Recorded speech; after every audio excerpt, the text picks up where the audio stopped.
Friends, तो आज हम पढ़ते हैं हिस्ट्री और भारत फोर्थ का चैप्टर 4 जिसका नाम है Indian revolutionary movement from 1857 AD to 1918 AD, class 9th।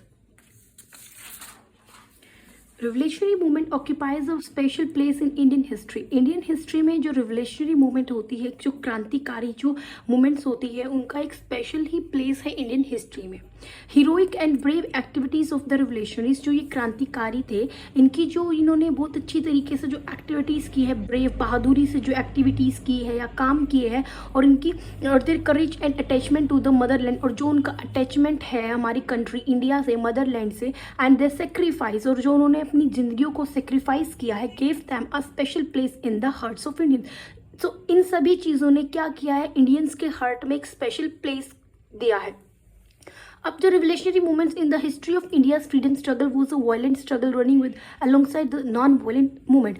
अब जो रिवोल्यूशनरी मूवमेंट थी इंडिया की मतलब history of India's freedom struggle, तो इंडिया की जो फ्रीडम स्ट्रगल की हिस्ट्री में जो रिवोल्यूशनरी मूवमेंट थी वो एक वायलेंट स्ट्रगल थी, मतलब एक हिंसक स्ट्रगल थी, हिंसक संघर्ष था जो कि नॉन वायलेंट मूवमेंट के साथ रन कर रहा था, साथ चल रहा था। इसका मेन एम क्या था, इंडिपेंडेंस। सबका ही मेन एम क्या था, इंडिया को इंडिपेंडेंस दिलाना। अब जो रिवोल्यूशनरीज थे वो in the favour of driving the British out of India by force. अब जो रिवोल्यूशनरीज थे वो चाहते थे ब्रिटिशर्स को यहाँ से बिल्कुल फोर्स से, धक्के से हम क्या करें, इंडिया से बाहर निकाल के फेंक दें। इंडियन रिवोल्यूशनरी मूवमेंट को हम डिवाइड करते हैं, दो पार्ट्स में डिवाइड किया गया है इंडियन रिवोल्यूशनरी मूवमेंट को। पहला रिवोल्यूशनरी मूवमेंट तो वो है जो फर्स्ट वर्ल्ड वॉर तक है, मतलब 1918 तक के जो फर्स्ट वर्ल्ड वॉर है वहाँ तक की है फर्स्ट पार्ट, और जो दूसरा फेज है रिवोल्यूशनरी मूवमेंट का वो है फर्स्ट वर्ल्ड वॉर के बाद वाला।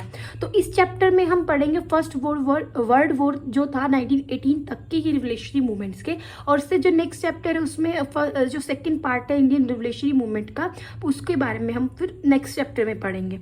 अब बिगिनिंग ऑफ रिवोल्यूशनरी मूवमेंट की शुरुआत कैसे होती है, the rise of national political awareness in India. India के अंदर जो राष्ट्रीय राजनीतिक जो जागृति है लोगों के मन में, इंडिया में जो है राइज होती है, शुरू होती है। कब होती है, in the later half of 19th century. 19th century के लेटर हाफ मतलब कि 1870 से 1900 के बीच में लोगों के मन में जो है राजनीतिक जो है चेतना उजागर होती है, इंडिया के जो लोग हैं उनके मन के अंदर। अब जो रिजल्ट, जिससे क्या होता है, result in the beginning of, जिससे शुरुआत होती है रिवोल्यूशनरी मूवमेंट की। तो देयर वर सेवरल रीजंस, कुछ रीजंस से यहाँ पर जो रिवोल्यूशनरी मूवमेंट इंडिया में शुरू होती है। तो पहला ये इंस्पिरेशन लेते हैं सोशल रिफॉर्म्स मूवमेंट्स। हमारी कंट्री में बहुत सारे ऐसे सोशल रिफॉर्म्स, चेंजेस लाने वाली रिफॉर्म्स हुए हैं। कैसे, जैसे राजा राम मोहन रॉय ने, जैसे इनकी आर्य समाज, ब्रह्मो समाज थी, और रामकृष्ण मिशन थे, दादाभाई नौरोजी ने भी बहुत सारी जो है क्या किए हैं, सोशल रिफॉर्म्स मूवमेंट्स को शुरू किए हैं, ताकि क्या कर सके हम। तो बहुत सारे ऐसे ग्रेट मैन्स हैं जिन्होंने बहुत सारे मूवमेंट्स को शुरू किया है। स्वामी विवेकानंद हो गए, राजा राम मोहन रॉय हो गए, तो सरस्वती हो गई, तो बहुत सारे ऐसे मूवमेंट्स को शुरू किया है, तो उनसे इंस्पिरेशन लिया है।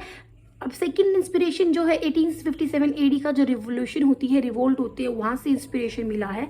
अब reaction against the economic exploitation of India by British government ने जो इकोनॉमिक एक्सप्लोटेशन मतलब कि इंडिया का जो एक्सप्लोटेशन, शोषण किया था, उसके अगेंस्ट एक रिएक्शन है revolutionary movement.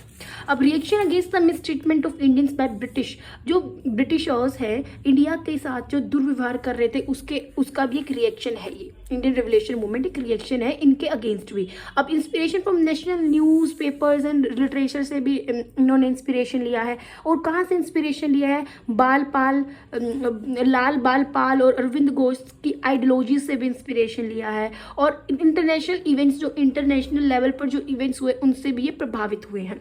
While on one hand, एक हाथ पर हम एक साइड पर क्या करते हैं, रिलीजियस सोशल रिफॉर्म मूवमेंट्स जो है पैदा होती है, जो क्या करते हैं, इंडियंस के मन में कॉन्फिडेंस को पैदा करते हैं। मतलब कि एक साइड तो होती है रिलीजियस सोशल रिफॉर्म्स मूवमेंट्स, जिससे क्या होता है, इंडियंस के मन में क्या होता है, कॉन्फिडेंस जो है पैदा होता है, कॉन्फिडेंस जो है लोगों के मन में उजागर होता है। और दूसरी साइड जो है फेमाइन, अकाल पड़ता है, महामारी, और एक्सप्लोटेशन करते हैं ब्रिटिश गवर्नमेंट इंडिया का, तो वो एक डिससेटिस्फेक्शन की फीलिंग है इंडियंस के अमंग, और जिसको कि बाद में जो क्या ब्रिटिशर्स क्या करते हैं, रेशियल डिस्क्रिमिनेशन मतलब रेस के अकॉर्डिंग डिस्क्रिमिनेशन करना शुरू करते हैं इंडियंस में। तो एक साइड पे तो कॉन्फिडेंस मिल रहा था, दूसरी साइड पे जो इंडियन से डिससेटिस्फाइड हो रहे थे। तो इस सिचुएशन में नेशनल न्यूज़पेपर्स, लिटरेचर जो है इंस्पायर करते हैं इंडियंस को ब्रिटिश रूल के अगेंस्ट फाइट करने के लिए। अलोंग विथ दिस जो रिवोल्यूशनरीज से वो इन्फ्लुएंस होते हैं, जो लाल बाल पाल की आइडियोलॉजीज थी, अरविंद घोष की जो आइडियोलॉजीज थी, और इंटरनेशनल इवेंट्स जो थे, उनसे सभी चीज़ों से जो है रिवोल्यूशनरीज वो प्रभावित होती है। अब aims and methods of the revolutionaries के एम्स देखते हैं, उनके मेथड्स देखते हैं।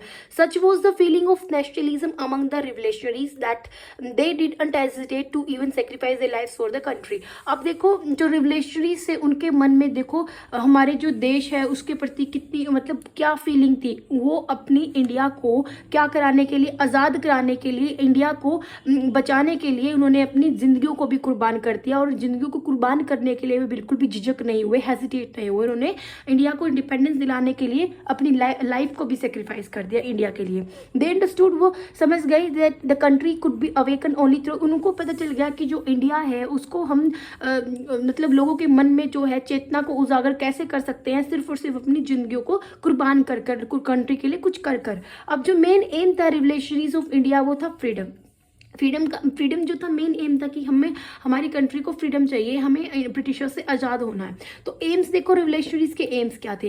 पहला था अचीव करना complete independence bye अप्रूटिंग the existence of British rule government in India. अब इंडिया जो रिवोल्यूशनरीज थे वो क्या चाहते थे, वो चाहते थे हमें आज़ादी चाहिए है। आज़ादी कैसे चाहिए है, ब्रिटिश रूल को इंडिया से बाहर फेंक कर।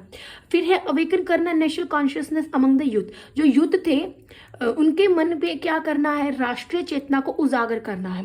फिर है ब्रिंग करना एक रिवोल्यूशन, ऐसे रिवोल्यूशन को शुरू करना है जिसमें आर्म फोर्सेस हो, मतलब कि हम भी औजारों वेपन्स को यूज करके ही उनको बाहर फेंकना चाहते हैं, क्योंकि इंडियंस के पास नहीं थे ना कोई हथियार नहीं थी, इस वजह से वो हर बार हार जाते थे। अब वो रिवोल्यूशन में आर्म्स को यूज करेंगे। अब ऑर्गेनाइज करना, युद्ध को इकट्ठा करना। अब establishment of revolutionary institutions in India के अंदर रिवोल्यूशनरी इंस्टीट्यूशंस को एस्टैब्लिश करना, एस्टेब्लिशमेंट ऑफ डेमोक्रेसी को एस्टैब्लिश करना, establishment of national cultural values, जो कल्चरल वैल्यूज है नेशनल लेवल पर उनको क्या करना, एस्टैब्लिश करना, चेंज करना सिस्टम को, जो सिस्टम चल रहा है उसको हम चेंज करना चाहते हैं रिवोल्यूशनरीज। अब प्रिंसिपल्स एंड मेथड्स देखते हैं रिवोल्यूशनरीज के। Distrust in constitutional and liberal ideologies, जो लिबरल थे, उदारवादी थे, उनकी जो आइडियोलॉजीज है और जो कॉन्स्टिट्यूशन है इसमें इनका कोई ट्रस्ट नहीं था, ये बिल्कुल डिस्ट्रस्ट थे इसमें। Believe in armed struggle and revolution, इनको आर्म्ड स्ट्रगल और रिवोल्यूशन क्रांति में बहुत ज्यादा बिलीव था। फोकस करते थे ये सेल्फ सेक्रीफाइस पर, मतलब अपनी जिंदगी को कुर्बान करने में भी फोकस करते थे, बिल्कुल भी झिझकते नहीं थे।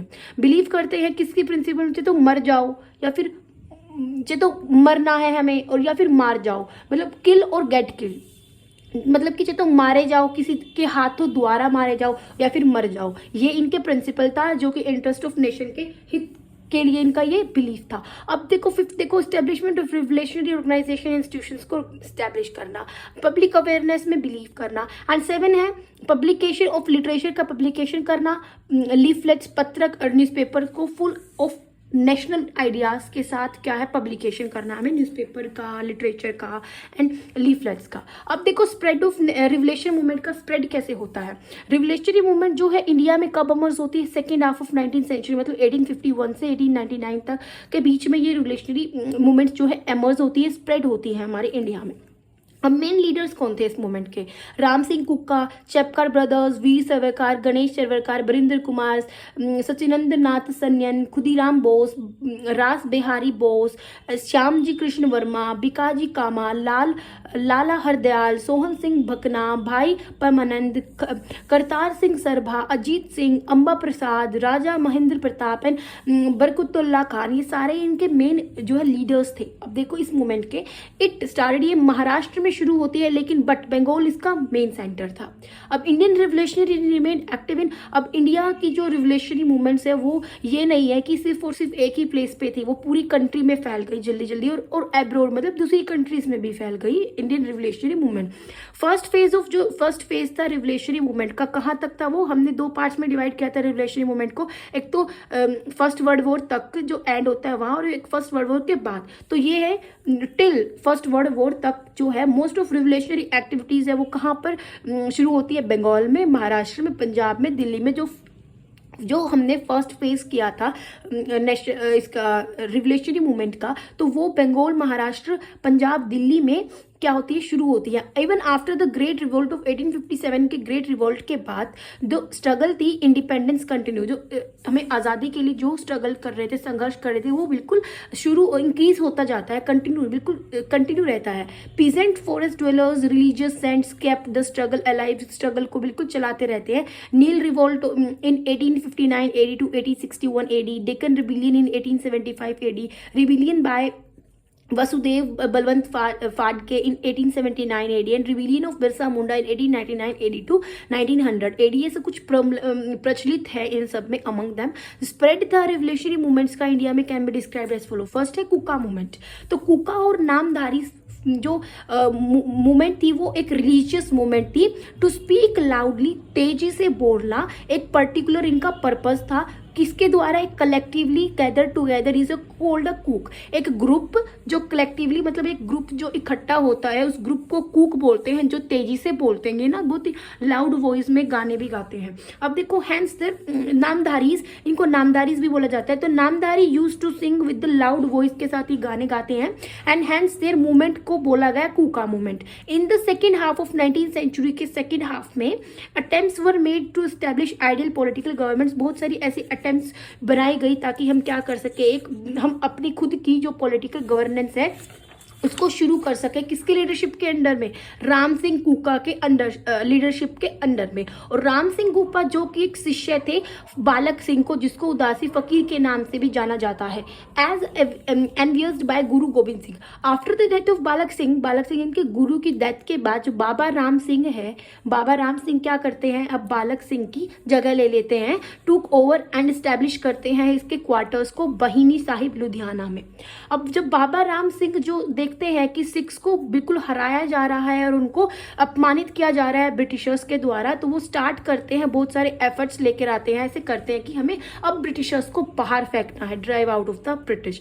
इन the 6th decade, 1 decade is equal to 10 years. तो 6th डिकेड में, 19th सेंचुरी के 6th डिकेड में बाबा राम सिंह अपॉइंट करते हैं सूबेदार्स को और अपने नैब सूबेदार्स को डिफरेंट डिस्ट्रिक्ट्स ऑफ पंजाब के अंदर अलग अलग डिस्ट्रिक्ट्स में जो बाबा राम हैं, जो अब बालक सिंह के बाद जो संभाल रहे थे, इन्होंने जो एडुकेटर्स बनाए थे लुधियाना में, अब वो क्या करते हैं, सूबेदार्स के और नैब सूबेदार्स को डिफरेंट पंजाब के डिस्ट्रिक्ट्स में अपॉइंट करते हैं।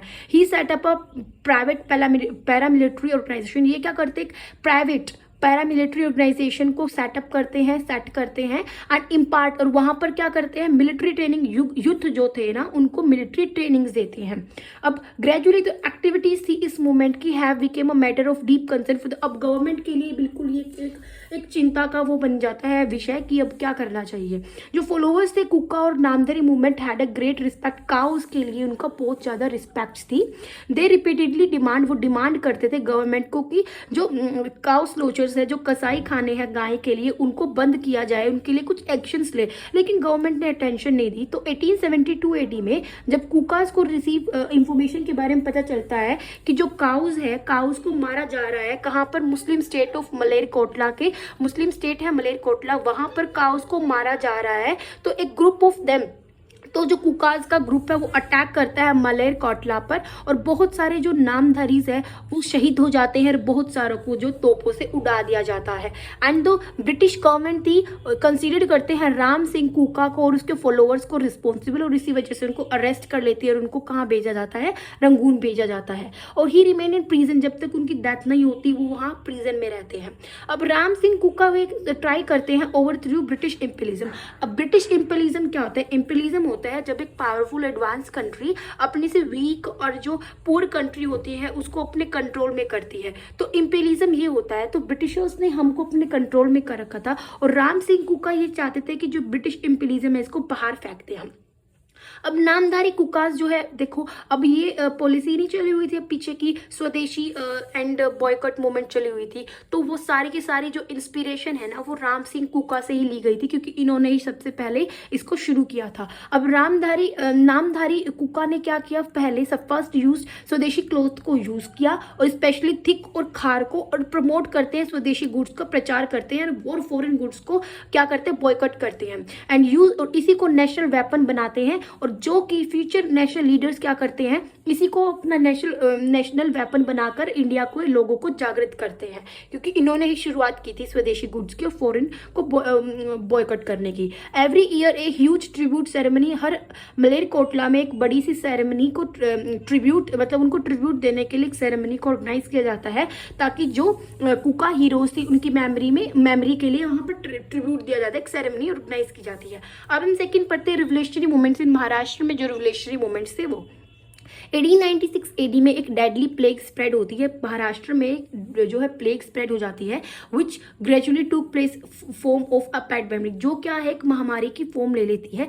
बाय 1897 एडी तक जो प्लेग है वो कहाँ, पुणे में भी फैल जाती है। तो उसको डील करने के लिए पुणे में तो ब्रिटिश गवर्नमेंट क्या करती है, कुछ स्टेप्स उठाती है, और वहां पर क्या करते हैं, एक इंग्लिश मैन को मतलब वहां प्लेग कमिश्नर के तौर पर चूज कर देती है, अपॉइंट करती है, जिसका नाम था वॉल्टर चार्ल्स रैंड। अब ये इंग्लिश मैन क्या करता है, क्रिएट करता है लोगों के मन में, पब्लिक के मन में जो है असंतोष के भाव को जागर करता है, और वो उनके घरों में घुसता है, पीपल के होम्स में, पीपल्स टेम्पल्स में, पुणे में लोगों के घरों में घुस जाता है, टेम्पल्स में घुस जाता है, और लोगों को बिल्कुल अच्छा नहीं लगता, निराश हो जाते हैं, इससे संतोष की भावना उजागर होती है लोगों में।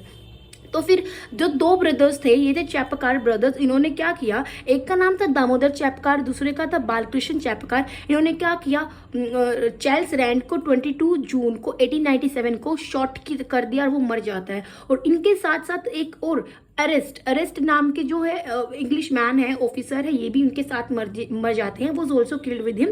तो ये जो रिवोल्यूशनरीज थे ये किससे इन्फ्लुएंस हुए थे, ये बाल गंगाधर तिलक ने जो स्पीचेस देते हैं, जो लोगों को स्पीचेस देते हैं, उन चीज़ों से ये प्रभावित होते हैं। तो इन दोनों को पकड़ा जाता है और फांसी की सजा सुना दी जाती है, और बाल गंगाधर तिलक को 18 मंथ्स की क्या इनको जेल में भेजा जाता है 18 मंथ्स के लिए। फिर वो बाद में जाकर 6 ईयर कर देती है, फिर ये 6 साल जेल में काट कर फिर बाहर आते हैं। अब विनायक दामोदर सावरकर इस्टेब्लिश करते हैं इंस्टीट्यूशंस, जैसे कि मित्रा मेला, अभिनव भारत, ऐसे मित्रा मेला, अभिनव भारत जैसे कुछ इंस्टीट्यूशंस जो है विनायक दामोदर सावरकर इस्टेब्लिश करते हैं, शुरू करते हैं। कब करते हैं, यूरोप में जाने से पहले वो रिवोल्यूशनरी महाराष्ट्र में कुछ मतलब इंस्टीट्यूशंस को क्या करते हैं, ऑर्गेनाइज करते हैं। These institution produce many revolutionaries को ये प्रोड्यूस करती है। अब 1909 से 1910 एडी में Abhinav Bharat carry out revolutionary events in Nasik. जो अभिनव भारत है वो क्या करते हैं, नासिक के अंदर रिवोल्यूशनरी इवेंट्स को शुरू करते हैं, नासिक में, अहमदाबाद में, सतारा में। इन 1909 एडी में आनंद लक्ष्मण कन्हेरी क्या करते हैं, आनंद लक्ष्मण कन्हेरी है वो क्या करते हैं, डिस्ट्रिक्ट मजिस्ट्रेट ऑफ नासिक के जो डिस्ट्रिक्ट मजिस्ट्रेट है मिस्टर जैक्सन, उनको मार देते हैं। बिकॉज क्यों मारते हैं, क्योंकि उन्होंने क्या किया था, वीर सावरकर को पूरी उम्र कैद की, मतलब वीर सावरकर के जो भाई थे गणेश सावरकर, उनको पूरी लाइफ के लिए इम्प्रिजनमेंट, मतलब कि उनको पूरी की पूरी लाइफ जो उनको जेल में रहना पड़ा, इस वजह से उन्होंने क्या किया, मिस्टर जैक्सन को मार दिया एंड सेंड हिम टू, और उनको कहाँ भेजा गया, मतलब गणेश सावरकर को सेलुलर जेल ऑफ अंडमान, मतलब काला पानी जिसको बोलते हैं, वहां पर भेजा गया। जो क्योंकि ये जो 13 फेमस थे, ये पेट्रियोटिक पोएम्स, मतलब देशभक्ति जो है पोएम्स लिखा करते थे, इस चीज से गणेश सावरकर बहुत फेमस थे। इसी वजह से इनको Andaman cellular jail of Andaman में भेजा जाता है, और वहां पर ये क्या पूरी जो लाइफ इनको प्रिजन में रहना पड़ता है। इस चक्कर में वो मिस्टर जैक्सन को मार देते हैं। इनके साथ 38 convicts tried in the Jackson murder case में 38 को भी पकड़ा जाता है, जिनमें से 4 को फांसी दे दी जाती है। अब थर्ड पढ़ते हैं रिवोल्यूशनरी मूवमेंट्स इन बंगाल के अंदर। जो फाउंडर था रिवोल्यूशनरी मूवमेंट इन बंगाल, उनका नाम था Arvind Ghosh, Barindra Ghosh and Bhupendra Nath Dutt, younger brother of Vivekananda के यंगर ब्रदर। ये इंस्पायर होते हैं बहुत सारे रिवोल्यूशनरीज से एंड फॉर्म करते हैं एक ऐसी ऑर्गेनाइजेशन कॉल्ड, जिसका नाम था अंशुलन समिति को। ये सारे मिलकर रिवोल्यूशनरीज फॉर्म करते हैं। अब सून जो इनकी ब्रांचेस है, इस कमेटी की ब्रांचेस है all over Bengal, were open all over Bengal में भी ओपन हो जाती हैं। 2 मेंबर्स, जो 2 मेंबर्स थे अंशुलन समिति के, वो जापान जाते हैं ताकि ट्रेनिंग ले सके बॉम्ब बनाने में, ट्रेनिंग के लिए। तो इसके अंशुलन समिति के 2 मेंबर जापान जाते हैं बॉम्ब बनाने के लिए। Revolutionary movements got a boost from magazines like Sandhya युगंत and books like Bhavani मंदिर published by revolutionaries, जो है बुक्स वगैरह पब्लिश करते हैं लोगों तक पहुंचाने के लिए। अब जो फॉलोइंग 6 पॉइंट प्रोग्राम्स थे वो given to and the British rule in Jugantar. Jugantar के अंदर 6 पॉइंट्स दिए गए ताकि ब्रिटिश रूल को कैसे खत्म किया जा सके। ब्रिटिश रूल को क्रिटिसाइज मतलब उनके ऊपर व्यंग्य करते रहो, आलोचन करते रहो ब्रिटिश रूल का न्यूज़पेपर्स की हेल्प से, उनके बारे में छापते रहो। अब कंपोजिंग सॉन्ग्स को, प्लेस को, जो कि हमारे जो शहीद हुए हैं उनकी बायोग्राफीज के लिए क्या करो, कंपोज करो सॉन्ग्स को, प्लेस को। To keep the British empire को बिजी रखो, प्रोसेशंस, असेंबलीज एंड स्ट्राइक्स, मतलब कि स्ट्राइक्स करो, हड़तालें करो, असेंबलीज वगैरह को क्या करो, मतलब हड़तालें करते रहो, ऐसे सब कुछ करते रहो ताकि जो ब्रिटिश एम्पायर है वो हमारे इनके साथ बिजी रहे। अब कनेक्ट करना youth through military education, military education की हेल्प से यूथ को हमारे साथ कनेक्ट करना, physical exercises, religious programmes and Shakti worship, ये सारी चीज़ों को क्या करो, यूथ के साथ कनेक्ट करो। अब मेकिंग एंड बाइंग वेपन्स को बनाओ और खरीदो, and establishing relations of foreign countries के साथ रिलेशंस को हम क्या करें, एस्टैब्लिश करें। स्टैंडिंग द इकोनॉमिक सिस्टम को स्ट्रॉन्ग करो। अब रिवोल्यूशनरी ऑर्गेनाइजेशन ऑफ बंगाल टूक inspiration from the secret revolution. अब जो इटली में एक सीक्रेट रिवोल्यूशन होता है, रिवोल्यूशन ऑर्गेनाइजेशन होता है, तो जो रिवोल्यूशनरी ऑर्गेनाइजेशन होता है ना बंगाल में, वो वहां से इंस्पिरेशन लेता है। अब इन द ईयर 1908 AD में खुदीराम बोस इन प्रफुल्ल चक्की क्या करते हैं, एक जज होते हैं, ब्रिटेन के जज होते हैं, किंग्सफोर्ड ऑफ मुजफ्फरपुर, उनकी बुग्गी के ऊपर क्या करते हैं, खुदीराम बोस एंड प्रफुल्ल चक्की उनकी बुग्गी के ऊपर क्या करते हैं, बॉम्ब फोड़ देते हैं, जिनसे वो मर जाते हैं और इनके साथ 2 और वुमेन मर जाती है। इसमें बताया नहीं गया लेकिन इनके साथ जो जज थे किंग्सफोर्ड ऑफ मुजफ्फरपुर, इनके साथ 2 और वुमेन्स की डेथ हो जाती है। जबकि तो क्या करते हैं, सुसाइड कर जाते हैं लेकिन जो खुदीराम बोस होते हैं उनको क्या, फांसी की सजा दे दी जाती है। And folk songs were written on both and peoples of the country start singing them. उनके लिए जो है सॉन्ग्स लिखे जाते हैं और फिर कंट्री के जो पीपल्स हैं उनके लिए गाने भी गाते हैं। अब द ब्रिटिश कैप्चर करते हैं रिवोल्यूशनरीज बॉम्ब फैक्ट्री को। अब ब्रिटिशर्स क्या करते हैं, रिवोल्यूशनरीज की जो बॉम्ब फैक्ट्रीज थी जहां वो बॉम्ब बनाते थे उसको पकड़ लेते हैं, कैप्चर कर लेते हैं, अपने कंट्रोल में कर लेते हैं, कब्जा कर लेते हैं। मैनी रिवोल्यूशनरीज को पर मुकदमा चलाया जाता है। इसको बोला जाता है अलीपोर कॉन्स्पिरेसी केस। बरिंदर घोष जो है उसको ब्लैक वाटर्स मतलब काला पानी जो है वहां भेज दिया जाता है बरिंदर घोष को। और जो ब्रिटिश गवर्नमेंट है resorted to repression, the more the government, right, जितना गवर्नमेंट ज्यादा लोगों के साथ अत्याचार करेगी उतनी ही जो है मूवमेंट है, जितनी ही मूवमेंट जो है स्ट्रॉन्ग होती चली जाएगी। Revolutionary becomes the idols of the youth of Bengal. Bengal में जो यूथ थे वो क्या बनते हैं, यहाँ के आइडल बनते हैं रिवोल्यूशनरीज के। अब फोर्थ देखो रिवोल्यूशनरी मूवमेंट पंजाब में, सरदार अजीत सिंह, पिंडी दास, अंबा प्रसाद, ललचंद फलक एंड दीनदयाल बान के कुछ प्रोमिनेंट अमंग लीडर्स थे रिवोल्यूशनरी मूवमेंट पंजाब के, कुछ इंपॉर्टेंट लीडर्स थे। अब ये ऑर्गेनाइज करते हैं डेमोन्स्ट्रेशन, हड़तालें करते हैं ये against the canal colonisation act of Punjab government की फार्मर्स की हेल्प से। ये जो रिवोल्यूशनरीज थे ये कैनल कॉलोनाइजेशन एक्ट के अगेंस्ट, पंजाब की गवर्नमेंट के अगेंस्ट क्या करते हैं, हड़तालें करते हैं। पीपल किसकी हेल्प लेकर, फार्मर्स की हेल्प लेकर। सरदार अजीत सिंह हेल्ड मीटिंग्स करते हैं against act at many places. Punjab में बहुत सारी मीटिंग्स करते हैं सरदार अजीत सिंह और फार्मर्स को बोलते हैं कि टैक्स को मत पे करो। ही फॉर्म एन ऑर्गेनाइजेशन को फॉर्म करते हैं जिसका नाम है अंजुमन ए मोहिबता ए वतन टू इंटेंसिफाई रिवोल्यूशनरी एक्टिविटीज को इंटेंसिफाई करने के लिए। बंके दयाल की जो पोयम है पगड़ी संबल जट्टा एंड अजीत सिंह की जो स्पीचेस हैं लोगों के मन में बहुत सारा उत्साह भर देते हैं। Taking a strong attitude toward him, उनकी तरफ एक स्ट्रॉन्ग एटीट्यूड रखते हुए गवर्नमेंट क्या करती है, सेंटेंस्ड हिम टू रिग्रियस इम्प्रिजनमेंट, मतलब उनको क्या है प्रिजन में डाल दिया जाता है। लाला पिंडी दास और ललचंद ईश्वर दास एंड अंबा प्रसाद, भाई परमानंद बाबू, बलमुकंद गुप्ता एक्सेट्रा को क्या किया जाता है, also try to over through the British government in Punjab से। वो क्या करते हैं, सारे मिलकर ब्रिटिश गवर्नमेंट को फार फेंकने की कोशिश करते हैं बाय आर्म्ड रिवोल्यूशन मतलब कि जो हथियारों वगैरह को यूज कर लेकिन वो सक्सेस नहीं हो पाते। अब सरदार अजीत सिंह एक वेल नोन देशभक्त थे, वो पंजाब के रिवोल्यूशनरी थे एंड ही वाज वो भगत सिंह के अंकल थे सरदार अजीत सिंह।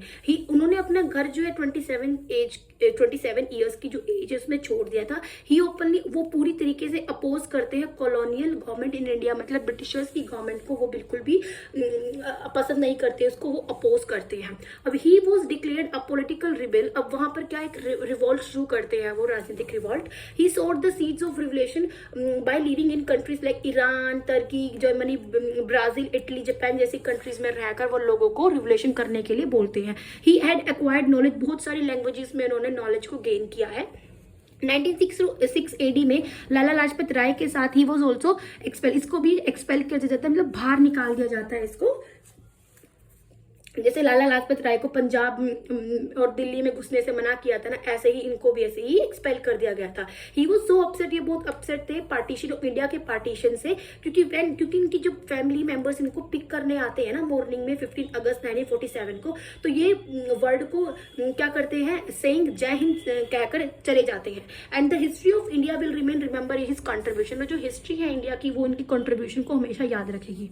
अब फिफ्थ है रिवोल्यूशनरी मूवमेंट्स इन मद्रास में, जो रिवोल्यूशनरी मूवमेंट्स हुई थी वो in the regions of Madras, present जो चेन्नई है अब साउथ इंडिया में, प्रोमिनेंट लीडर्स थे Chidambaram Pillai and Vanchi Iyer led revolutionary activities को शुरू करते हैं। जो पीपल है रिवोल्ट करते हैं किसके अगेंस्ट, चिदम्बरम पिल्लाई को अरेस्ट कर लिया जाता है, इसके अगेंस्ट बहुत सारे रिवोल्ट करते हैं, विद्रोह करते हैं पीपल्स। कहाँ पर करते हैं, एट अ प्लेस कॉल्ड तीने वाली एक प्लेस है, वहां पर रिवोल्ट करते हैं पीपल्स को, चिदम्बरम पिल्लाई को अरेस्ट कर लिया जाता है। इसलिए पीपल लूट करते हैं, ब्रिटिश गवर्नमेंट की प्रॉपर्टी को बिल्कुल लूट लेते हैं। एंड जो टारगेट्स होते हैं ऑफ द रिवोल्यूशनरीज वो होते हैं municipal office and police post and officer of registrar, तो उनके टारगेट्स होते हैं रिवोल्यूशनरीज के सारे के सारे जो ब्रिटिशर्स की जगह थी वो उनके टारगेट्स होते हैं। The British government took strict actions लेती है 27 पीपल्स को, किसी को तो फांसी की सजा सुना दी जाती है, किसी को पूरी उम्र कैद जो है सुना दी जाती है। अब देखो सिक्स्थ रिवोल्यूशनरी एक्टिविटीज जो है, other revolutionary activities, flame of revolution वो slowly spreading throughout the country, जो फ्लेम थी इस रिवोल्यूशन की वो पूरी कंट्री में धीरे धीरे फैल रही थी बिल्कुल। और दिल्ली जो कैपिटल थी इंडिया की वो अनटच्ड थी रिवोल्यूशन से, लेकिन हेयर द रिवोल्यूशनरी, लेकिन यहाँ पर क्या करते हैं रिवोल्यूशनरी, क्या करते हैं क्रांतिकारी, क्या करते हैं यहाँ पर एक बॉम्ब फेंक देते हैं ब्रिटिश का जो वाइसरॉय था लॉर्ड हार्डिंग पर। 1912 AD में क्या करते हैं, एक बॉम्ब फेंक दिया जाता है क्रांतिकारी। अब सिमिलर इंसिडेंट जो ये सेम इंसिडेंट है, ये और भी बहुत सारे पार्ट्स में, कंट्री के पार्ट्स में जो है इंसिडेंट होता है। And some revolutionaries were trying to make India independent, even कुछ ऐसे रिवोल्यूशनरीज हैं जो इंडिया में ना रहकर दूसरी कंट्री में रहकर भी इंडिया को आज़ाद कराने में बहुत हेल्प कर रहे हैं। तो आज की इस वीडियो में इतना ही। जो नेक्स्ट वीडियो होगी इसमें हम पढ़ेंगे इंडियन रिवोल्यूशनरीज जो अब्रॉड मतलब दूसरी कंट्री में रहते हैं। चैनल को सब्सक्राइब करना ना भूलें, वीडियो को लाइक और जरूर शेयर करें, वीडियो को लाइक और शेयर जरूर करें। Thank you.